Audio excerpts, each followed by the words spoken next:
Maraming salamat at magandang hapon po sa inyo lahat. Sa ating mga city officials, Mayor Rufy, Kong, at lahat ng mga bukales. Siyempre, yung ating kasama at katuwang sa national development, ang ating mga barangay officials na nandito ngayon. Nandito po kami, ang sadya ko po rito ngayong araw na ito ay upang tignan at tiyakin na maganda ang ating paglunsad ng mga bagong programa na nanggagaling sa national government na kasabay ang ating mga local government nang sa ganon. Ito po ay ginawa namin upang maramdaman kaagad ng taong bayan kung ano man ang programa, kung ano man ang tulong, kung ano man ang pondo na ibinibigay ng national government ay dadaanan natin sa local government dahil alam niyo po, ako po ay ang lagi kong sinasabi, sa larangan ng politika, ako po ay lumaki sa local government dahil naging governor po ako na 9 na taon doon sa amin sa Ilocos Norte. At nakita ko, habang governor ako, nakita ko na ang dami kong natutunan tungkol sa paano ang patakbo kapag nasa ground level. Iba pag congressman ka, iba pag senador ka eh. Iba kapag pangulo ka. Pag hindi ka dumaan sa local government, hindi mo alam yung talagang mga issue at kung ano ba yung mga praktikal na mga pangyayari na kailangan bigyan ng solusyon. At marami po kaming mga programa na nais idulot at dalhin sa ating mga kababayan upang makapagdala ng kaunting ginhawa naman, lalong-lalo na sa mga panahon kagaya ngayon na meron tayong hamon sa oil crisis, energy crisis na hinaharap at dahil sa gera sa gitnang silangan ay tumataas po ang ating presyo ng langis. At alam naman po natin na kapag tumaas ang presyo ng langis, sumasabay po ang pagtaas ng presyo ng mga bilihin. Ngunit ito pong programa na ito ay hindi nabuo ito dahil doon sa oil crisis. Talagang ilalabas na po namin ito na taon lang po. Kaya may konting swerte pa rin na nandyan na yung programa habang talaga dumaki at bumigat ang pangangailangan ng ating mga kababayan. Sa ating mga local government po, ay ginamit po natin ang pondo na tinatawag na LGSF, Local Government Support Fund. Nung panahon ko bilang gobernador, hindi ko po nakita yung LGSF na ginamit para bigay sa mga local government. At nagtataka nga ako, sabi ko, local government support fund pero hindi namin nararamdaman. Ay sabi ko, ngayon may pagkakataon na at gawin na natin ng tama at gamitin natin yung pondong yun para nga sa ating local government. At bukod pa ron, sabi ko, bakit umaasa lang tayo sa national government? Dahil kapag national government ang tumatrabaho, kung minsan may katagalan at ang daming dadaanan na mga kung ano-anong mga requirement, kailangan lumapit pa ang tao. Sabi ko, ba't di tayo makipagtulungan sa local government? Dahil bababa pa kami mula region, mula probinsya hanggang sa bayan, yung mga local government, andyan na. Hindi mo na kailangan hanapan ng tao, hindi mo kailangan magdagdag ng item. Naandyan na silang lahat. At alam ko, again, from my experience, ay talagang handang tumulong at mas mapapabilis ang pagbaba ng lahat ng tulong na ibibigay ng national government kung tayo ay magandang koordinasyon, magandang ugnayan sa ating mga local government. Kaya po, yan po ang ginawa namin. Yung isang programa, yung pagbaba ng LGSF sa ating mga probinsya, sa ating mga lungsod, sa ating mga bayan. Ito po ay ang aming binigay. Sabi namin, may pondo naman tayo. Unang-una, ang hiling lang namin sa local government na dapat kasama doon sa paggamit ng pondong yan ay itong pagbigay ng bigas sa mga nangangailangan. At mas madaling gawin ito dahil yung listahan naman po ng mga nangangailangan ng tulong ng ganito, ng mga bigas, ay yung listahan na yan, kinukuha po namin sa mga barangay officials, kinukuha natin sa mga local government officials. Kaya't alam na nila, hindi na kami mangungulikta, hindi na kami maghahanap, hindi na kami magse-survey. Nasa inyo na lahat yan. Kaya yan po ang aming ginawa at ito ay isang bahagi ng LGSF na pag-release na lahat ng mga nangangailangan.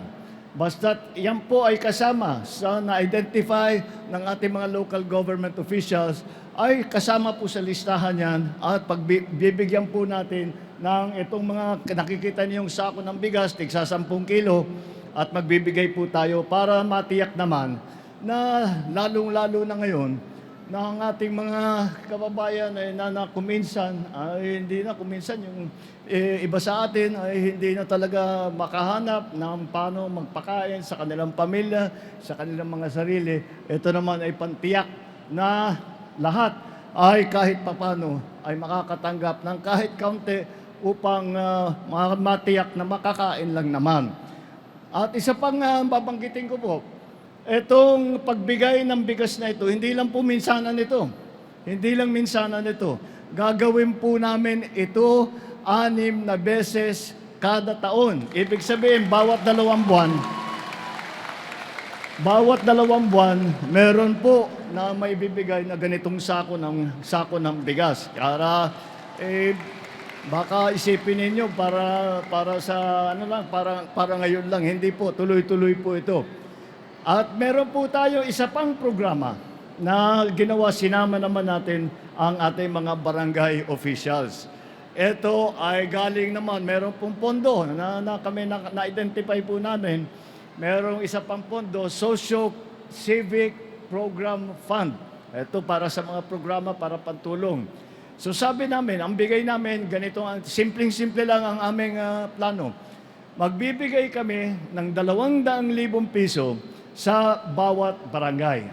Ngayon, ang hiling lang namin sa ating mga barangay officials, yung kalahati nun ng 200,000 ay gamitin para tumulong sa mga skolar. Dahil alam naman natin, napakahalaga na ang ating mga kabataan ay meron naman may pinag-aralan.